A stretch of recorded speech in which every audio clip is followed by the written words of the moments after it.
नमस्कार, मैं आपका बायोलॉजी मेंटर समीर कुमार पंडा फिर से एक नए वीडियो के साथ आपके सामने हाजिर हुआ हूं। पिछले वीडियो में हम लोगों ने बात किया था टाइप ऑफ रिप्रोडक्शंस की ओर। आज हम लोग उसी पर बात करेंगे, टाइप ऑफ रिप्रोडक्शंस, और समझेंगे कि रिप्रोडक्शंस कितने प्रकार के होते हैं और क्या क्या है तरीका रिप्रोडक्शंस करने का। एसेक्सुअल और सेक्सुअल रिप्रोडक्शंस के बारे में हम लोगों ने बात किया था।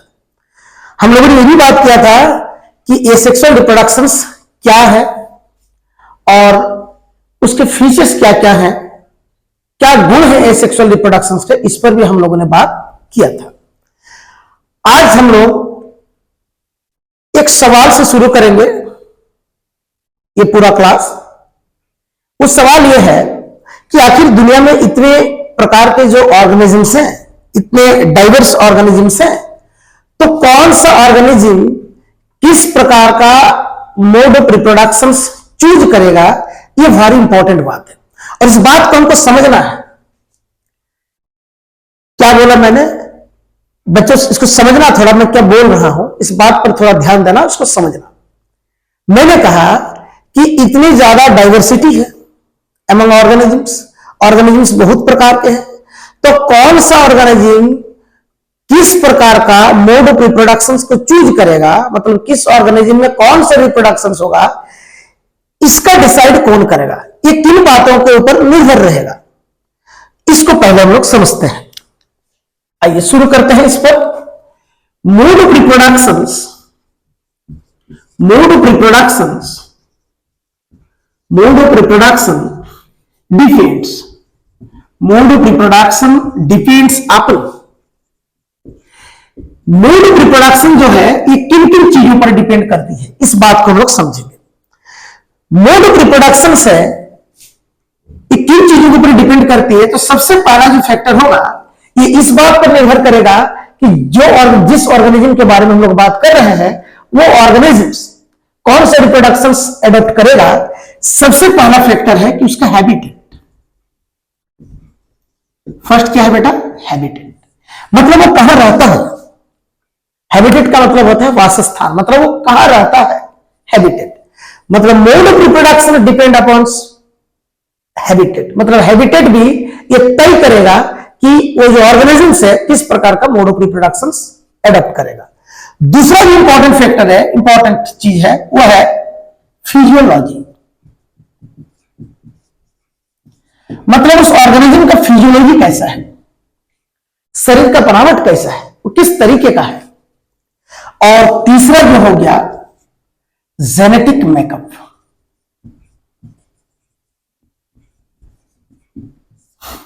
जेनेटिक मेकअप का मतलब है कि उसका जेनेटिक कॉम्बिनेशंस क्या है। हर ऑर्गेनिजम्स का अपना एक जेनेटिक मेकअप होता है और ये जेनेटिक मेकअप भी वेरी इंपॉर्टेंट है, तय करने में मदद करेगा कि जो ऑर्गेनिज्म है किस प्रकार का रिप्रोडक्टिव प्रोसेस को एडॉप्ट करेगा। This is very important. तो मैंने क्या कहा, अल्टीमेटली मैंने ये कहा कि mode of reproduction depend upon, mode of reproduction जो है वो किस पर डिपेंड करेगा, ये बड़ी इंपॉर्टेंट चीज है। मोड ऑफ रिप्रोडक्शन डिपेंड करेगा तीन चीजों पर, पहला है हैबिटेट, दूसरा है फिजियोलॉजी और तीसरा है जेनेटिक मेकअप। क्लियर है बात? ये तीन चीजें तय करेंगी कि कौन सा ऑर्गेनिज्म किस प्रकार का रिप्रोडक्शन करेंगे।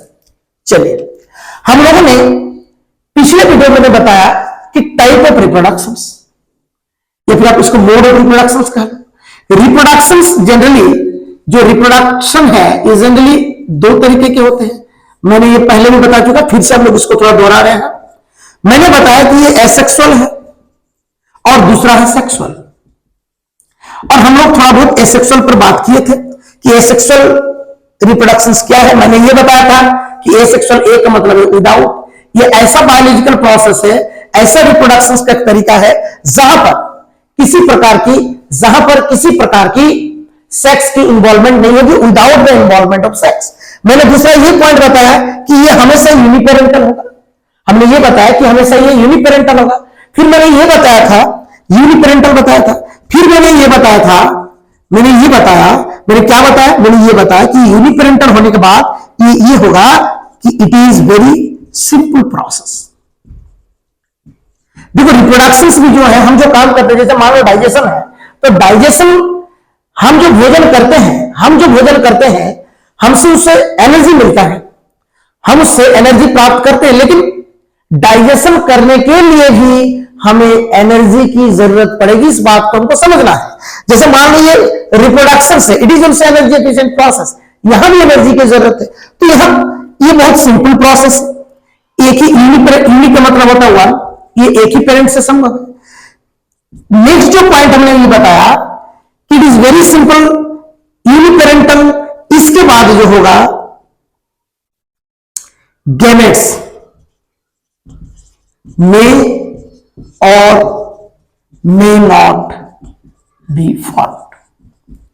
और ये मैंने बताया था कि ये वेरी वेरी इंपॉर्टेंट पॉइंट है। जितना पॉइंट हम लोग पढ़ेंगे, जितने फीचर्स पढ़ेंगे एसेक्सुअल रिप्रोडक्शन में, वो सारा फीचर्स में से सबसे ज्यादा अगर इंपॉर्टेंट की बात करें तो this is the most important features out of all the features that we have studied till now. हम लोग अभी जो पढ़ रहे हैं, अभी तक जो मैंने पढ़ा, इन सब में सबसे ज्यादा इंपॉर्टेंट अगर कोई पॉइंट है, सबसे ज्यादा इंपॉर्टेंट कोई फीचर है एसेक्सुअल रिप्रोडक्शन का, तो ये वाला है। और इस पर हम लोग आगे बात करेंगे, गैमेट्स में और मे नॉट बी फॉर्म। अच्छा, ये बात गैमेट्स बन भी सकती है, नहीं बन सकती है। जनरली एसेक्सुअल रिप्रोडक्शन में गैमेट्स नहीं बनते हैं, क्योंकि गैमेट्स बनने का भी कोई जरूरत नहीं है। गैमेट्स का कोई जरूरत इसलिए नहीं है क्योंकि एक ही पेरेंट का सबसे काम हो जाएगा, एक पेरेंट से सारा काम हो जाएगा। तो अगर एक पेरेंट से सारा काम हो जाएगा तो गैमेट्स का कोई जरूरत नहीं है। तो जनरली एसेक्सुअल रिप्रोडक्शन में कोई गैमेट्स नहीं बनते हैं। उसके बाद मैंने पॉइंट बताया था कि मोर ऑफस्प्रिंग, जो ऑफस्प्रिंग पैदा होंगे उनकी संख्या ज्यादा होगी एसेक्सुअल रिप्रोडक्शन में। इसके बाद मैंने बताया था कि किसी प्रकार का यह वेरिएशंस नहीं होगा, मतलब वेरिएशंस ना के बराबर होगा। क्या होगा बेटा? वेरिएशंस ना के बराबर होगा, कोई वेरिएशंस नहीं पाया जाएगा एसेक्सुअल रिप्रोडक्शन में। और मैंने क्या बताया? वेरिएशंस नहीं होगा, लेकिन जो ये ऑफस्प्रिंग पैदा होंगे इनको हम क्लोन्स बोलेंगे। इतनी चीजें मैंने बताई थी। मैं आपको ये सारा चीज बता चुका हूं कि ये क्लोन्स होंगे। क्लोन्स का मतलब है कि एग्जैक्टली सिमिलर होंगे मॉर्फोलॉजिकली और जेनेटिकली।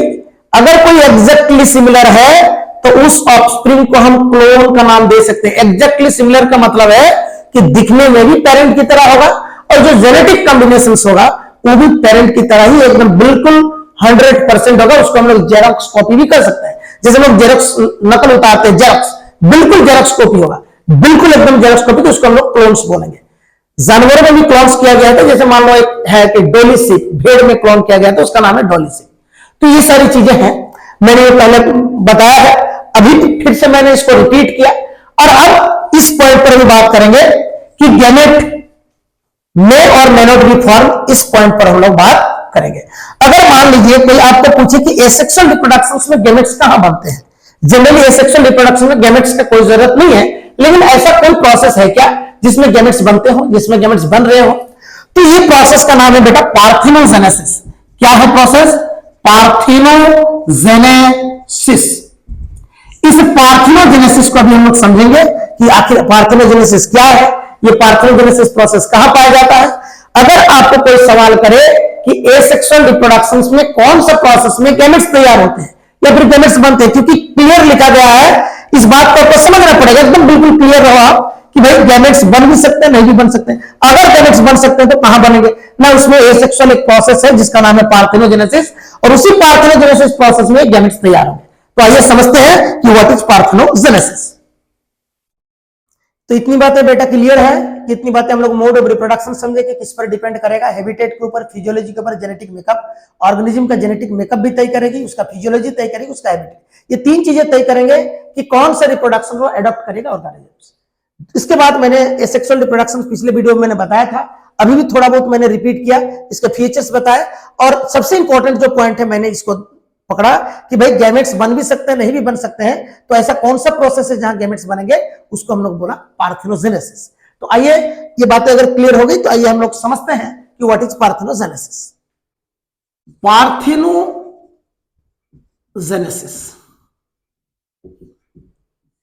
पहले समझेंगे कि ये जो प्रोसेस है पार्थिनोजेनेसिस आखिर है क्या।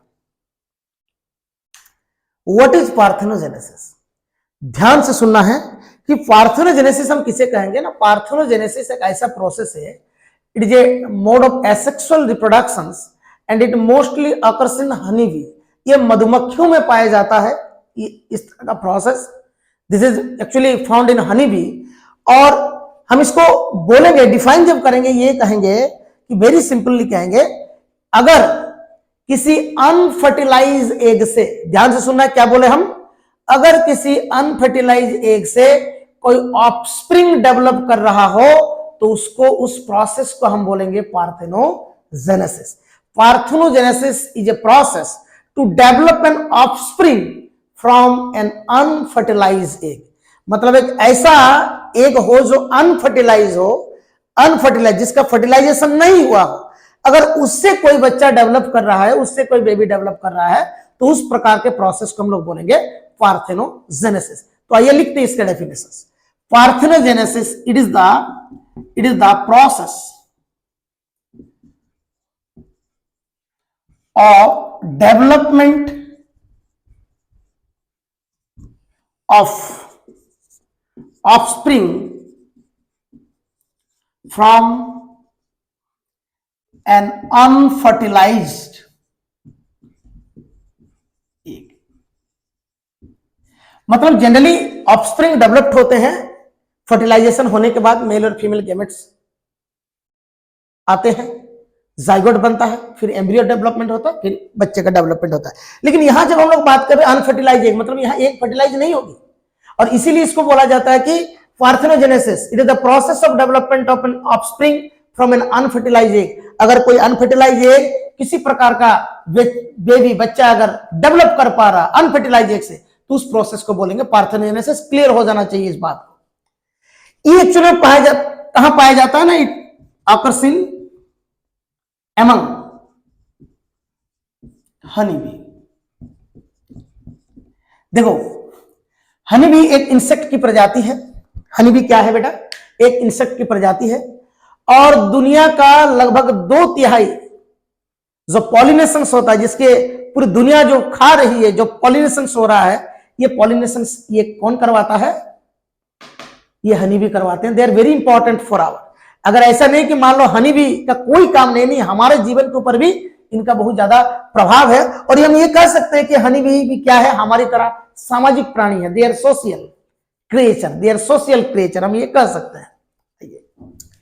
देखिए, हनी बी की जब बात करेंगे तो 3 तरह के हनी बी, मान लो ये हनी बी छत्ते में रहती है, ऐसे छत्ते में रहती है, छत्ते बना करके रहती है हनी बी। तो मान लो हम ज्यादा नहीं बना रहे बेटा, ये खाली बस समझाने के लिए बना रहे हैं। मान लो ये हनी बी का छत्ता है, ऐसा मान लो हनी बी का छत्ता मान लो, यहां पर हनी बीज रहती है। क्या रहती है?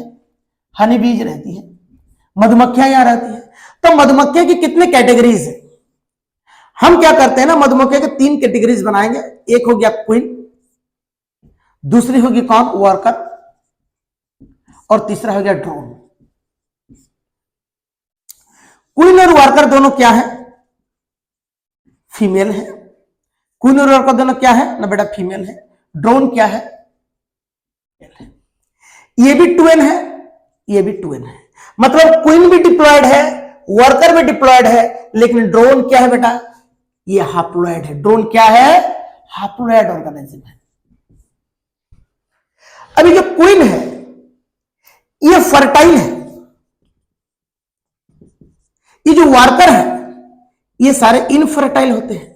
इसका मतलब है कि जो छत्ता होता है मधुमक्खियों का, उन छत्तों में क्वीन ही है, एक ऐसा मधुमक्खी है जो रानी मधुमक्खी जिसे कहते हैं, उसी के पास ये कैपेसिटी होती है कि बच्चे पैदा करे। उसी के पास ये कैपेसिटी होती है कि बच्चे पैदा करे। लगभग 2 से 3 हजार अंडे ये दे सकती है क्वीन। वर्कर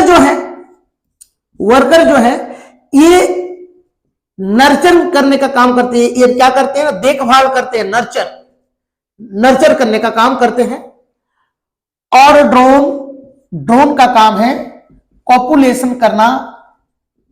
ये भी फर्टाइल है बेटा। ड्रोन भी क्या है? ना फर्टाइल है। मैं फिर से आप लोगों को समझाता हूं, थोड़ा ध्यान से समझना। पार्थेनोजेनेसिस प्रोसेस है, अगर किसी अनफर्टिलाइज एग से कोई बच्चा अगर डेवलप कर जाए तो उस प्रकार के प्रोसेस को कहते हैं पार्थेनोजेनेसिस।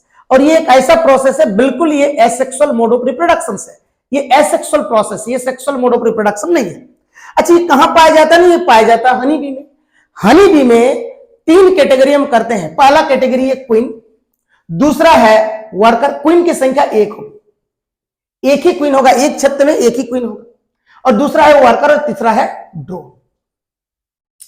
क्वीन का काम है बच्चे पैदा करना, वर्कर का काम है नर्चर करना, और ड्रोन का काम है कॉपुलेट करना, मतलब बच्चे पैदा करने में, क्वीन के साथ कॉपुलेशन करना, बच्चे पैदा करने में मदद करना। ये 3 चीजें हैं और 3 काम है तीनों के। हमने ये कहा क्वीन भी फीमेल है, वर्कर भी फीमेल है, लेकिन मेल क्या है बेटा? ड्रोन है। अगर इनके जेनेटिक कॉम्बिनेशन की बात की जाए तो क्वीन क्या है? डिप्लॉयड है, वर्कर डिप्लॉयड है, और ड्रोन क्या है? हैप्लॉयड है।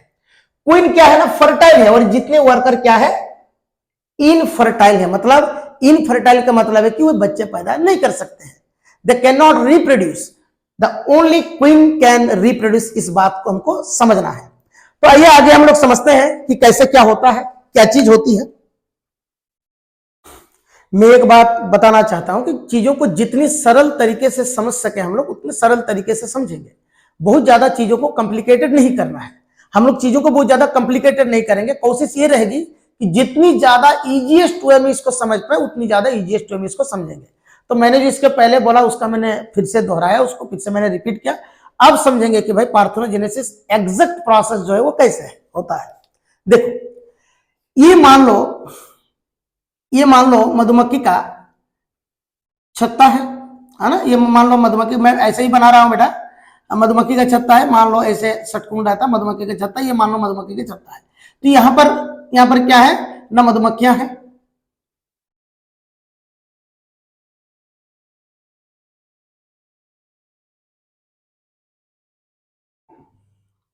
मधुमक्खियां हैं, ये मान लो मधुमक्खियां हैं। तो ये क्वीन है।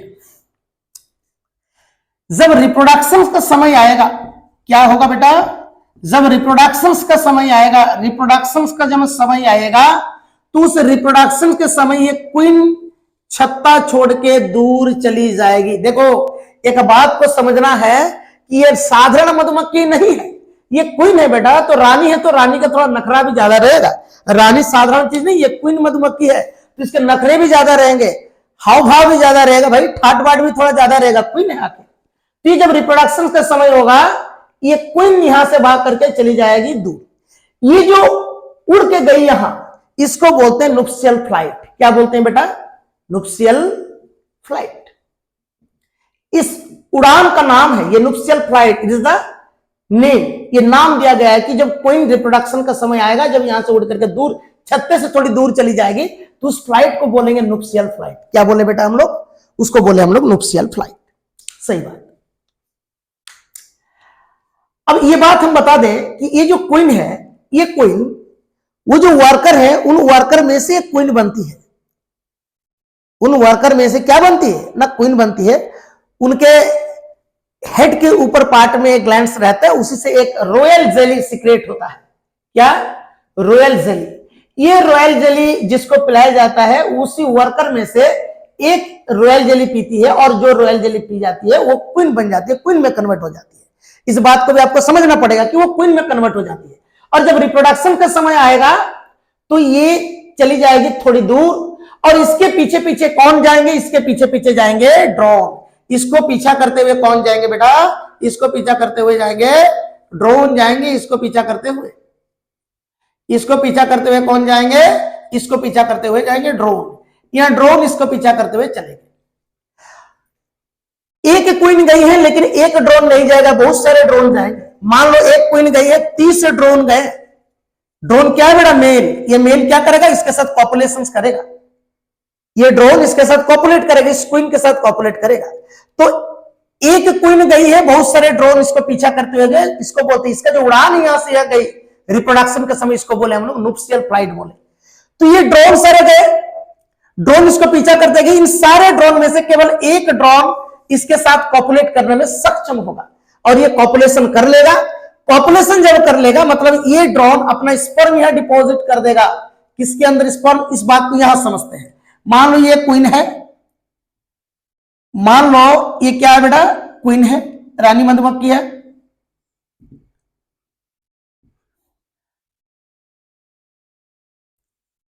ये क्वीन है ना, ये क्वीन है। तो ड्रोन पीछा करते हुए आया, ये तो उड़ के चली गई छत से, ड्रोन पीछा करते हुए आया और इसके साथ कॉपुलेट किया। क्या किया? कॉपुलेशन किया और अपना स्पर्म है डिपॉजिट कर दिया। और इस बात को आपको समझना है, जब एक ड्रोन यहां कॉपुलेट करेगा तो फिर ये दूसरे ड्रोन को अलाउ नहीं करेगी कॉपुलेट करने के लिए, एक ही बार ही होगा। बाकी जितने ड्रोन है वो आएंगे कहां? फिर से वापस आएंगे छत्ते पर, लेकिन उनको छत्ते में घुसने नहीं दिया जाएगा। किस लिए नहीं घुसने दिया जाएगा? क्योंकि इन्हें नकारा समझा जाता है।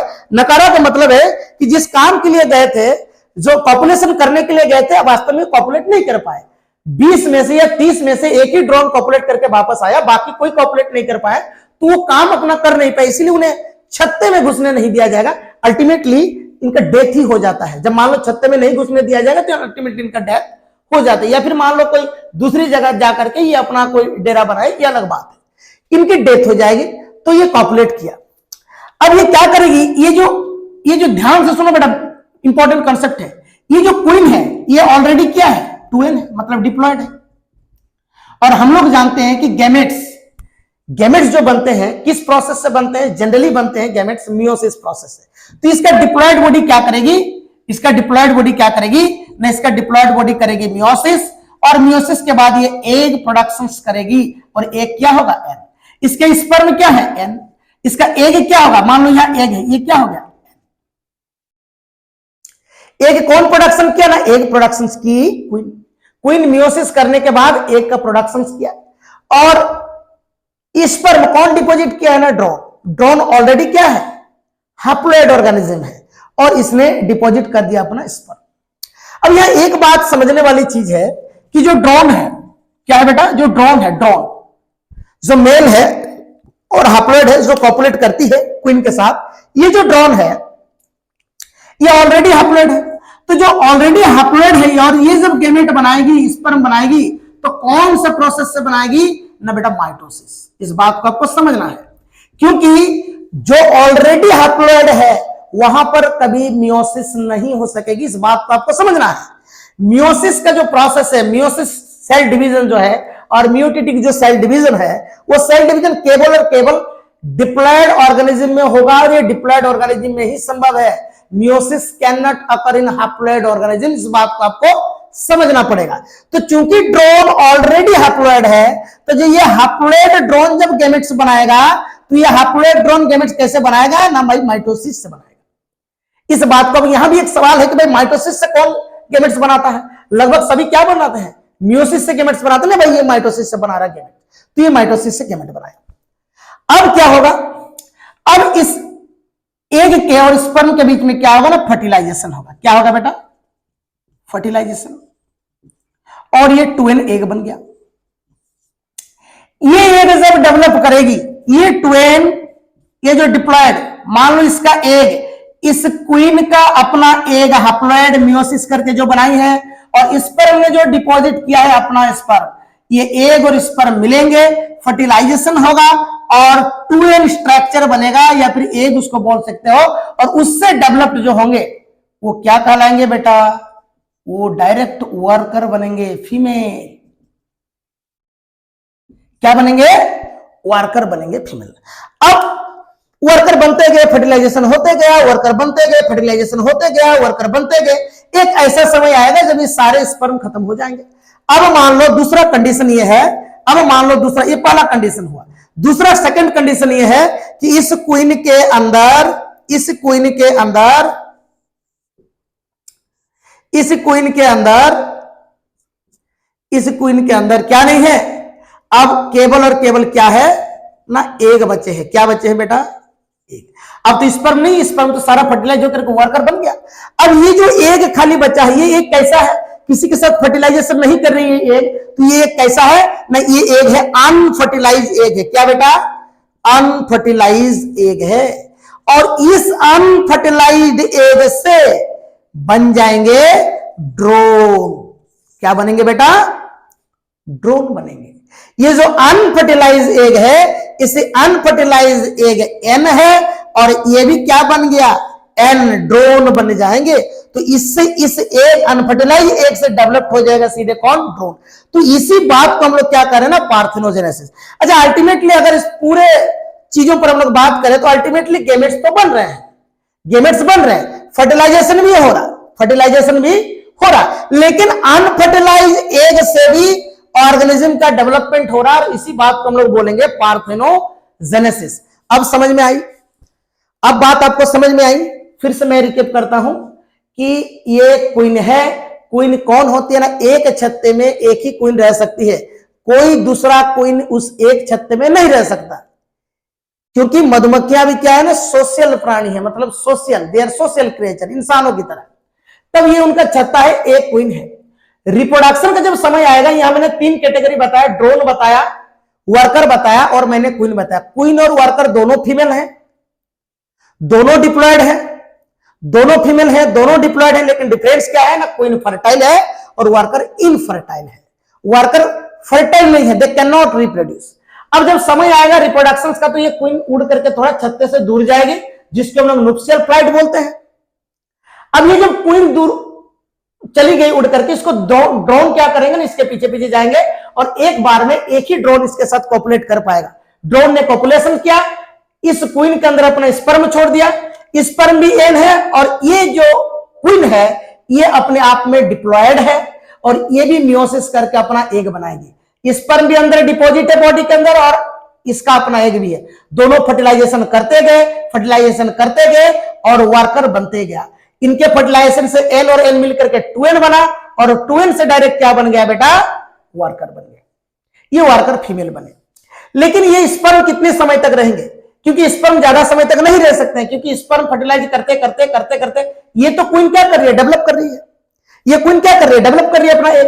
तो स्पर्म खत्म हो गया। जब स्पर्म खत्म हो जाएगा, बचा क्या, केवल एग बचा। इस एग से डायरेक्टली डेवलप हो जाएगा ड्रोन, मेल डेवलप हो जाएगा। इस प्रोसेस को बोलेंगे पार्थिनोजेनेसिस। अब सवाल है, इट इज वेरी इंपॉर्टेंट, कि कुछ ऐसे ऑर्गेनिज्म है, देखो यहां सेक्स का डिटर्मिनेशन हो रहा है कि नहीं। आप एक बात बताओ, यहां सेक्स का डिटर्मिनेशन हो रहा, निश्चित तौर पर यहां सेक्स का डिटर्मिनेशन हो रहा भाई, मेल और फीमेल। ये जितने वर्कर बने, ये जितने वर्कर बने, आइदर ये क्वीन बनेंगे या फिर स्टेराइल वर्कर बनेंगे। लेकिन क्वीन तो बहुत रेयर बनेगी, एक क्वीन चाहिए, बहुत ज्यादा क्वीन नहीं चाहिए, एक ही क्वीन चाहिए। तो जितने वर्कर बने उनमें से केवल एक क्या बनेगी, क्वीन बनेगी। ये तो रेयर बात है। लेकिन आप यहां देखो कि यहां क्या हो रहा है, मेल और फीमेल का सेक्स डिटर्मिनेशन हो रहा है। हनी भी एक ऐसा ऑर्गेनिज्म है जिनके पास अपना कोई सेक्स क्रोमोसोम नहीं है। इस बात को आपको समझना है। दुनिया में कुछ ऐसे ऑर्गेनिज्म है जिनके पास अपना कोई सेक्स क्रोमोसोम नहीं है। They don't have their own sex chromosomes. समझ में आई बात? इस बात को आप लोगों ने समझ लिया? क्लियर है बात? अगर क्लियर है बात तो हम लोग आगे चलेंगे। ये हो गया पार्थिनोजेनेसिस। सीधे तौर पर यह समझना है पार्थिनोजेनेसिस में कि पार्थिनोजेनेसिस जो प्रोसेस है, बिना फर्टिलाइजेशन के अनफर्टिलाइज एग जब डेवलप्ड हो जाएगा ड्रोन में, किसी ऑर्गेनिज्म में डेवलप्ड हो जाएगा, तो उसको हम लोग बोलेंगे पार्थिनोजेनेसिस। फर्टिलाइज नहीं हुआ है एग। एग क्या नहीं हुआ बेटा, एग फर्टिलाइज नहीं हुआ है, अनफर्टिलाइज एग डायरेक्टली डेवलप्ड हो गया, तो इसको बोले हम लोग पार्थिनोजेनेसिस। इस बात को आपको समझना पड़ेगा। और एक इंपॉर्टेंट बात समझना पड़ेगा, क्या, ये 3 चीजें समझेंगे हम लोग। एक तो समझे क्या कि बिना फर्टिलाइज किए हुए एग ऑर्गेनिज्म में डेवलप कर रही है, वही रियल पार्थिनोजेनेसिस है। दूसरा ये प्रोसेस, दूसरा ये बात है कि आप ड्रोन देख रहे हो, हमेशा मियोसिस प्रोसेस से गेमेट बनते हैं, क्योंकि गेमेट्स हैप्लॉइड होते हैं। लेकिन यहां माइटोसिस से गेमेट्स बन रहे हैं। किससे गेमेट्स बन रहे हैं? माइटोसिस से गेमेट्स बन रहे हैं। तो इन बातों को इसीलिए हम लोग पॉइंट लिखे थे कि एसेक्सुअल रिप्रोडक्शंस में गेमेट बन भी सकते हैं और गेमेट नहीं भी बन सकते हैं। तो यहां हमने देखा कि गेमेट्स वाकई बन रहे हैं। तो आइए हम लोग आगे बढ़ते हैं। इसको मैं पहले साफ कर लूं, फिर हम लोग आगे बढ़ते हैं।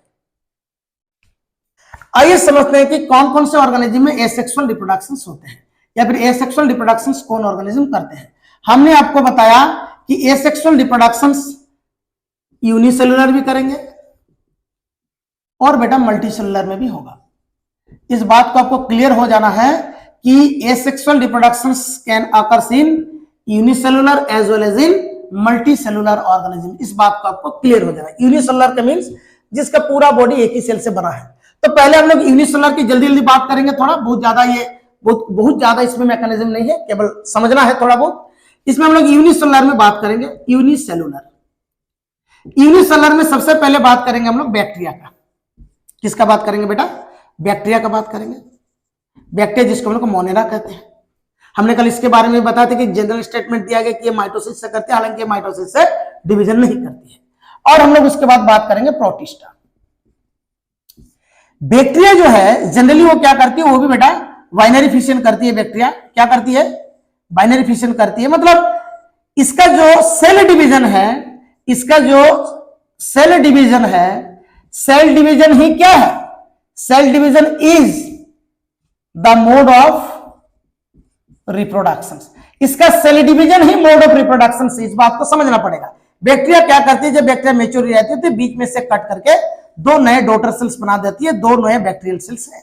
और ये फिर क्या करती है? फिर मेच्योर होंगे और फिर इसी प्रोसेस को रिपीट करेंगे, इसी प्रोसेस को रिपीट करेंगे। ये हो गया यूनिसेलुलर ऑर्गेनिज्म में, बैक्टीरिया में हो गया। और ये बाइनरी फिशन बैक्टीरिया कब करेगा ना? आपको एक बात समझना है कि बाइनरी फिशन करेगा जब फेवरेबल कंडीशन हो। क्या हो बेटा? कंडीशन फेवरेबल हो।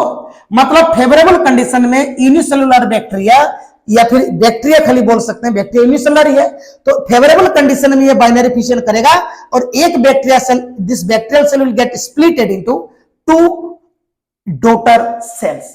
ये 2 डॉटर बैक्टीरियल सेल्स बन जाएंगे और ये फिर मेच्योर होकर के इसी प्रोसेस को इसी रिपीट करेंगे, इसी दोहराएंगे इसी चीज को। तो ये चीज होगा कब ना? कंडीशन जब फेवरेबल हो। मान लो कंडीशन क्या हो गया? अनफेवरेबल हो गया। हम यहां लिख सकते हैं अनफेवरेबल कंडीशन में, मान लो कंडीशन क्या हो गया? अनफेवरेबल हो गया। तो अनफेवरेबल कंडीशन में ये क्या करेंगे ना? स्पोर फॉर्मेशन करेंगे। इस बात को आपको समझना है। क्या समझेंगे बेटा?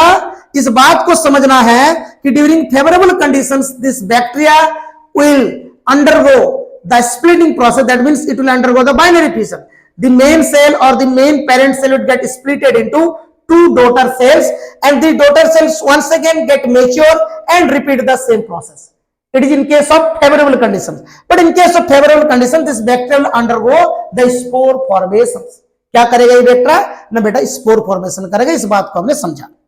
फेवरेबल कंडीशन में ये बाइनरी फिशन करेगा, अनफेवरेबल कंडीशन में ये स्पोर फॉर्मेशन करेगा। इस बात को मैंने समझा। क्लास में अगर आप लोगों ने पढ़ा है प्रोटिस्टा के बारे में तो आप लोगों को पता होना चाहिए ये प्रोटिस्टा क्या है। प्रोटिस्टा भी यूनिसेलुलर है। क्या है बेटा? यूनिसेलुलर है protista. Protista is also unicellular. लेकिन प्रोटिस्टा यूनिसेलुलर होने के बावजूद हमारा ये जनरल कंसेप्शन है कि हम ये सोचते थे कि जो भी यूनिसेलुलर है वो सब क्या है ना? प्रोकारियोट्स है। हम ये सोचते थे कि भाई यूनिसेलुलर है मतलब प्रोकारियोट्स है, क्योंकि बैक्टीरिया भी यूनिसेलुलर है। लेकिन बाद में खोजा गया, बाद में देखा गया, बाद में रिसर्च हुआ और ये हम लोगों ने पाया कि प्रोटिस्टा नाम का एक यूनिसेलुलर ऑर्गेनिज्म है। इस ग्रुप में बहुत सारे यूनिसेलुलर ऑर्गेनिजम्स हैं जो यूनिसेलुलर तो है, लेकिन उनका जो गुण धर्म है वो सारे यूकारियोटिक सेल से मिलता जुलता है। मतलब इनको बोलेंगे यूनिसेलुलर यूकारियोटिक्स और यूनिसेलुलर यूकारियोट्स, इसको बोलेंगे।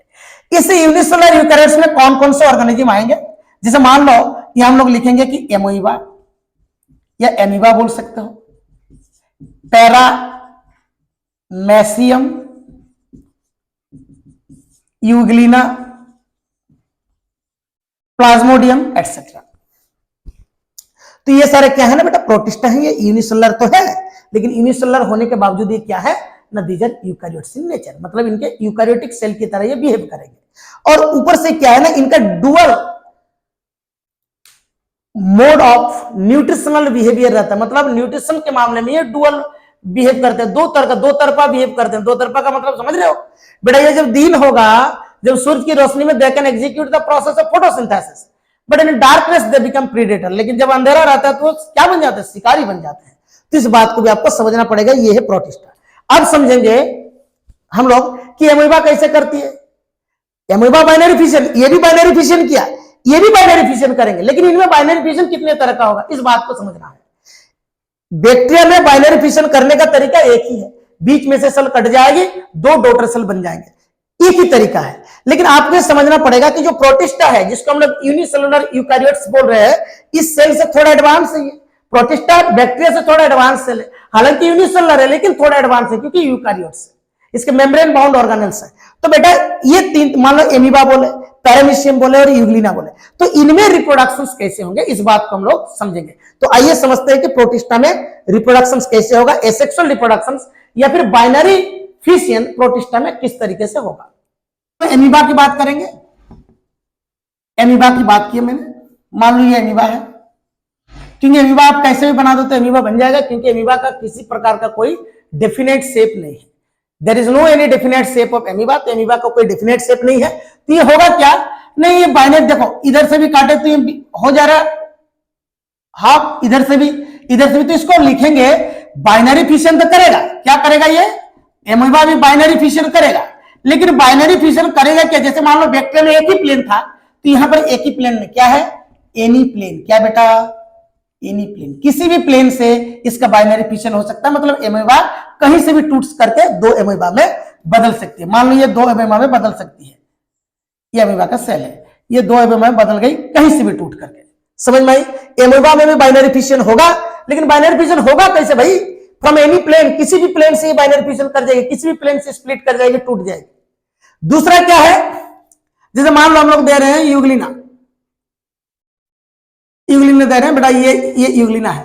तो यूग्लिना में क्या होगा ना, यूग्लिना भी क्या है, एक प्रकार का प्रोटिस्ट है। तो यूग्लिना में केवल एक ही प्लेन है, अलग अलग हो जाए, दोनों को इस डिवाइड करने के लिए, स्प्लिट करने के लिए पूरा यूग्लिना का सेल को एक ही प्लेन है, ओनली वन प्लेन। और ये कैसा डिवीजन होगा ना, लॉन्गिट्यूडनल होगा। कैसा होगा, लॉन्गिट्यूडनल बाइनरी फिशन होगा। ये कैसा होगा बाप बेटा, लॉन्गिट्यूडनल बाइनरी फिशन बोल सकते हैं। मतलब जैसे मान लो मेरा बॉडी है, मेरा बॉडी को अगर इक्वली दो भाग में हम भाग करें या फिर डिवाइड करें तो कैसे करेंगे, इधर से काटेंगे तो ये कम हो जाएगी, ये ज्यादा हो जाएगा। एक ही प्लेन ये वाला प्लेन है जहां से हम अपने बॉडी को दो भागों में इक्वली डिवाइड कर सकते हैं। I have only one plane that I can divide my whole body into two equal parts, and that is the very important thing you have to understand. आपको समझना पड़ेगा कि ये लॉन्गिट्यूडनल करेगा।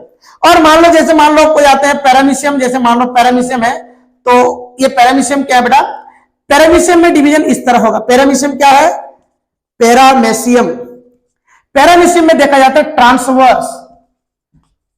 ट्रांसवर्स का मतलब है कि मान लो ये, अगर मान लो ये पैरामीशियम है, तो पैरामीशियम है तो ये पैरामीशियम अगर है तो ऐसा करेंगे तो ये लॉन्गिट्यूडनल हो गया। ट्रांसवर्स का मतलब है ऐसा। तो पैरामीशियम में जो बाइनरी फिशन का डिवीजन होगा इस तरीके का होगा, इस तरीके का होगा, ऐसा होगा डिवीजन। इस बात को आपको समझना है। तो हम लोगों ने क्या समझा कि बैक्टीरिया में जो डिवीजन होगा वो बाइनरी फिशन है। बैक्टीरिया में कैसा डिवीजन होगा, बाइनरी फिशन। तो बैक्टीरिया में बाइनरी फिशन होगा, और कब होगा बाइनरी फिशन, फेवरेबल कंडीशंस में होगा। लेकिन अनफेवरेबल कंडीशन में बैक्टीरिया भी क्या करेगी, स्पोर प्रोडक्शंस करेगी। इस बात को मैंने समझा। बैक्टीरिया क्या करेगा ना, सिंपल तरीके से जो बैक्टीरियल का सेल है वो बैक्टीरिया का सेल स्प्लिट हो जाएगी, दो डॉटर बैक्टीरियल सेल में वो डिवाइड कर जाएगी। लेकिन जब हम बात किए प्रोटिस्टा का, बैक्टीरिया तो क्या है प्रोकैरियोटिक, लेकिन प्रोटिस्टा क्या है यूकैरियोटिक, यूनिसेलुलर है लेकिन यूकैरियोटिक है। तो प्रोटिस्टा में भी क्या होगा, बाइनरी फिशन होगा। लेकिन कब होगा binary fission, binary fission bi का मतलब है दो। तो बाइनरी फिशन कब होगा ना, जब कब होगा बाइनरी फिशन ना, जब फेवरेबल कंडीशन होगा। प्रोटिस्ट भी जब किस में, फेवरेबल कंडीशंस में रहेगा तभी बाइनरी फिशन होगा। और दूसरी बात ये भी बताया मैंने प्रोटिस्ट के बारे में, और एक इंपॉर्टेंट बात कि ये प्रोटिस्ट ना nutritional dual mode of nutritional behaviour दिखाते हैं। इसका मतलब ये है कि जब भी दिन रहेगी तो ये फोटोसिंथेसिस वगैरह कर सकते हैं, मतलब सूरज की रोशनी से अपना भोजन बना सकते हैं। लेकिन रात जैसे हो जाएगा, in absence of light they become predator, light के एब्सेंस में प्रीडेटर बन जाते हैं, शिकारी बन जाते हैं। इस बात को मैंने समझाया। तो जैसे मैंने एग्जांपल दिया कि एक एमीबा, दूसरा दिया मैंने यूग्लिना, और तीसरा दिया मैंने पैरामीशियम। तीनों में बाइनरी फिशन होगा, लेकिन बाइनरी फिशन करने का जो प्लेन है वो अलग अलग होगा। एमीबा में कैसे होगा, एमीबा में जो बाइनरी फिशन होगा कहीं से भी हो सकता है, इसलिए लिखा एनी प्लेन। यूग्लिना में जो बाइनरी फिशन होगा एक ही प्लेन मौजूद है, यही सही इसको स्प्लिट करना है तो इसको बोले लॉन्गिट्यूडनल। ये बाइनरी फिशन होगा लेकिन किस तरीके का, लॉन्गिट्यूडनल, बीच में से इधर काटना है। और पैरामीशियम का मतलब है कि ट्रांसवर्स, ऐसे कटेगी। पैरामीशियम कैसे कटेगी, ऐसे। तो इसको बोलेंगे, बोल दिया हमने क्या, ट्रांसवर्स बोल दिया। इसको क्या बोला मैंने, ट्रांसवर्स बोला। समझ में आई बात, क्लियर है, क्लियर है बात, वेरी गुड, ठीक। तो ये सारी चीजें हमने आज पढ़ लिया, ठीक। आगे हम लोग बात करेंगे इस एमोइबा के बारे में बात करेंगे। मान लो एमोइबा क्या कर रही है, जब फेवरेबल कंडीशन है तो क्या बाइनरी फिशन कर रही है। फेवरेबल कंडीशन में क्या कर रही है, बाइनरी फिशन कर रही है। लेकिन मान लो कंडीशन अगर फेवरेबल नहीं रहा, मान लो जहां पर एमोइबा है वहां पर फूड ही अवेलेबल ना हो, मतलब वो जगह रहने लायक नहीं हो, एमोइबा वहां रह नहीं सकते, condition is not favourable for amoeba. Amoeba के लिए अगर कंडीशन फेवरेबल नहीं हो तो उस परिस्थिति में, उस स्थिति में, उस सिचुएशन में एमीबा क्या करेगी ना, उस सिचुएशन में एमीबा क्या करेगी ना, मल्टीपल फिशन करेगी।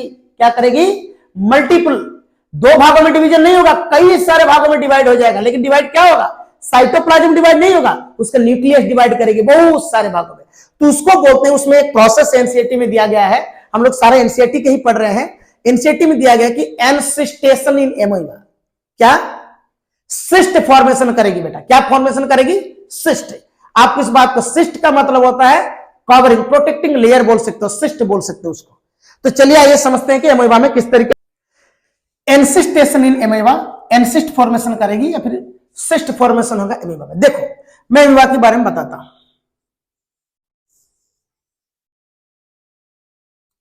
ये जो आप उभरी हुई चीज देख रहे हो एमोइबा में, ये वाले ये दी जाता, ये इसका नाम है बेटा स्यूडोपोडिया। क्या नाम है? स्यूडोपोडिया। स्यूडो का मतलब होता है फॉल्स, मतलब खाली, पोडिया का मतलब होता है फीट। क्या बोले हम? स्यूडो का मतलब होता है फॉल्स और पोडिया का मतलब होता है फीट, स्यूडोपोडिया। हालांकि करती क्या है ये एमोइबा जो है, ये यूनिसेलुलर ऑर्गेनिज्म एमोइबा, लेकिन एमोइबा करती क्या है? ये स्यूडोपोडिया फॉर्मेशन करती है। तो इससे क्या होता है ना, इससे जो छोटे छोटे जो जीव हैं इनको गलतफहमी होती है। मान लो ये जीव एक फंस गया तो ये क्या करेगा, ये जो स्यूडोपोडिया फॉल्स पीटी होगा ये यहां जाकर के मिल जाएगा और ये जीव अपने आप कहां आ गई? इस बॉडी के अंदर, एमोइबा के बॉडी के अंदर आ गई। इसको ये क्या कर लेगी? डाइजेस्ट कर लेगी। ये ऑर्गेनिक मैटर को, इस ऑर्गेनिक मैटर को डाइजेस्ट करके अपना यूटिलाइजेशन करेगी। तो स्यूडोपोडिया फॉर्मेशन करके ही ये अपना भोजन प्राप्त करती है, इस बात को हमको समझना पड़ेगा। लेकिन कब करेगी स्यूडोपोडिया फॉर्मेशन? जब कंडीशन फेवरेबल होगा।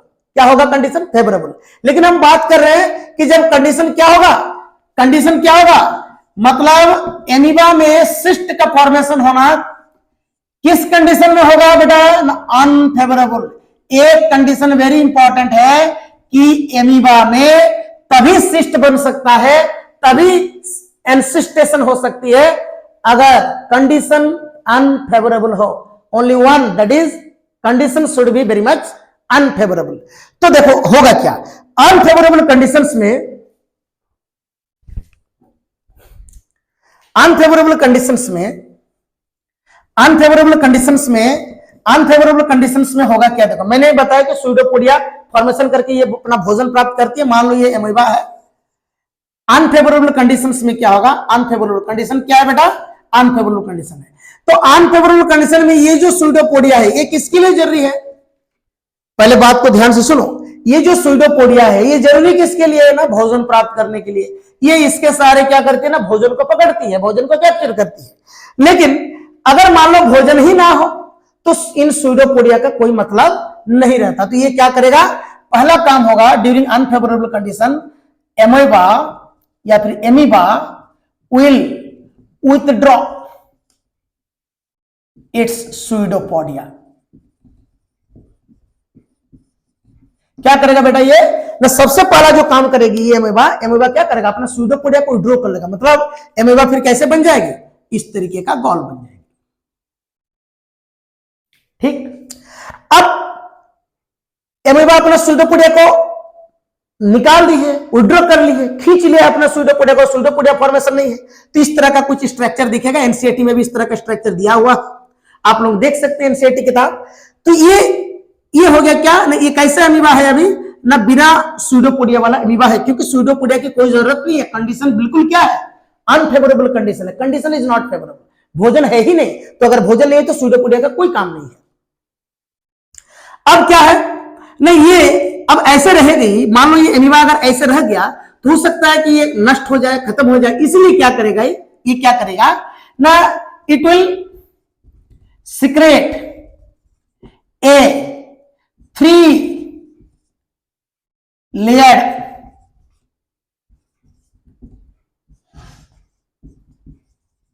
प्रोटेक्शंस और 3 लेयर सिस्ट बोलेंगे। क्या बोलेंगे बेटा? सिस्ट बोलेंगे। मतलब 3 एक प्रोटेक्टिंग लेयर ये क्या करेगा? 3 प्रोटेक्टिंग लेयर ये बना लेगी। 3 क्या करेगी? ये प्रोटेक्टिंग लेयर बना लेगी। 3 तो इसका प्रोटेक्टिंग लेयर बन जाएगा, 1 2 3। ये जो 3 प्रोटेक्टिंग लेयर है इनको हम लोग क्या बोले, एनसिस्टमेंट। क्या बोले, एनसिस्टमेंट। क्या बोले बेटा, इनको हम बोले एनसिस्टमेंट। समझ में आई? खाना नहीं है, ये अपना स्यूडोपोडिया को ड्रॉ कर दी क्योंकि खाना बिल्कुल नहीं है। फिर क्या हो गई ना, इस तरह का गोल हो गई है, शेप हो गया क्योंकि स्यूडोपोडिया नहीं है। और फिर अपने चारों ओर एक 3 लेयर का प्रोटेक्टिंग सिस्ट बना लेगी, मतलब एक सिस्ट मतलब कवरिंग बना लेगी, कवर के अंदर रहेगी। अब क्या है, इसका जो न्यूक्लियस है, बेटा देखो, जब फेवरेबल कंडीशन आएगा, क्या आएगा, जब फेवरेबल कंडीशन आएगा तो इसका न्यूक्लियस जो है will start to divide multiple times.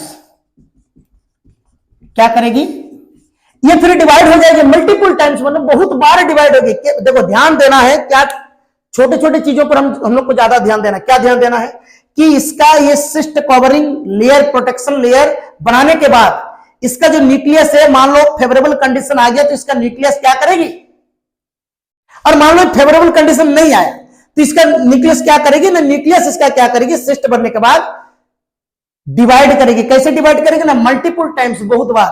तो केवल न्यूक्लियस का मल्टीपल डिवीजन होगा, साइटोप्लाज्म का किसी प्रकार का कोई मल्टीपल डिवीजन नहीं होगा। इस बात को क्लियर कर लेना है।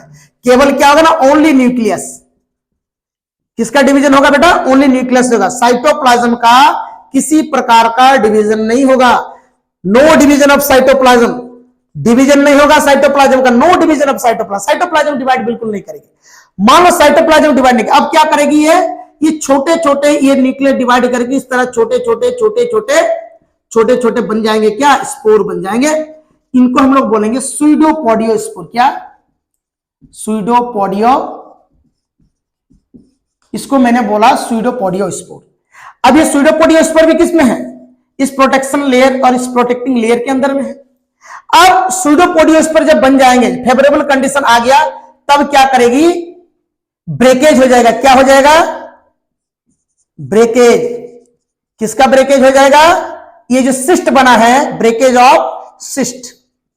और ये सारे क्या हो जाएंगे ना, बाहर रिलीज हो जाएंगे, क्योंकि अभी कंडीशन क्या है, फेवरेबल कंडीशन है।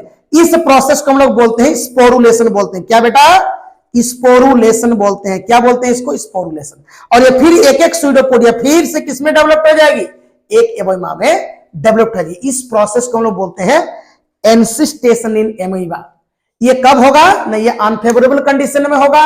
स्यूडोपोडिया के द्वारा ये भोजन प्राप्त करती है, लेकिन जब अनफेवरेबल कंडीशन होगा, ये भोजन प्राप्त नहीं कर पाएगी, तो स्यूडोपोडिया को अपना विड्रॉ कर लेगी, गोल बन जाएगी। उसके बाद 3 लेयर का एक प्रोटेक्शन लेयर एक बना लेगी। ये 3 प्रोटेक्शन लेयर बनाने के बाद, जिसको हम लोग एनसिस्टमेंट कह रहे हैं, अब क्या करेगी, इसका जो न्यूक्लियस है, ये न्यूक्लियस क्या करेगी, मल्टीपल टाइम्स, बहुत बार डिवाइड करेगी, और बहुत बार डिवाइड करने के बाद छोटे छोटे स्यूडोपोडियो स्पोर बना लेगी।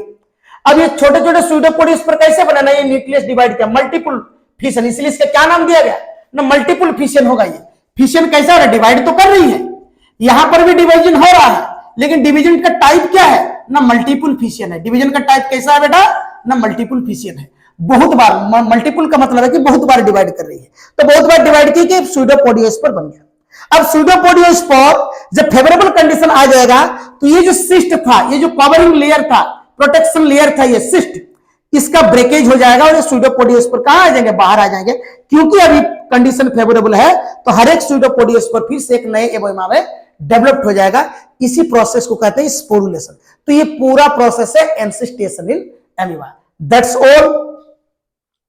जितना मैं कंटेंट जानता था, जितना मेरे हिसाब से था, मैंने समझाने का कोशिश किया है, मैंने बताने का कोशिश किया है। और मेरा यह मानना है कि हम कोई भी चीज में कोई कभी परफेक्ट नहीं हो सकता है। हमें ये कोशिश करनी चाहिए कि हर एक दिन हम कुछ ना कुछ बेहतर करें। मैंने कल किया था, आज मैंने कुछ बेहतर करने का कोशिश किया, मैं फिर कल कुछ और बेहतर करने का कोशिश करूंगा, फिर उसके अगले दिन और कुछ बेहतर करने का कोशिश। Because no one is perfect in this whole world. दुनिया में कोई परफेक्ट नहीं है। हाँ, हम बेहतर कर सकते हैं, लेकिन परफेक्ट नहीं, परफेक्शंस नहीं के बारे में बात नहीं कर सकते, क्योंकि नो वन इज परफेक्ट, कोई परफेक्ट नहीं है।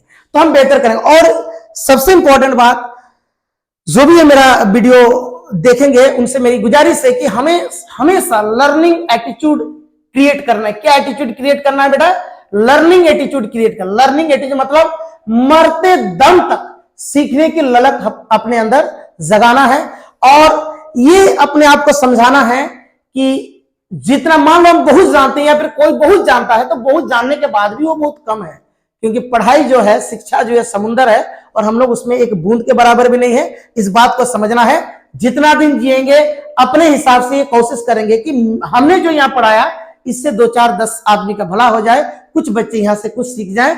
मेरी यही कामना है और इसी कामना के साथ आज के लिए इतना ही। जय हिंद, जय भारत, नमस्कार।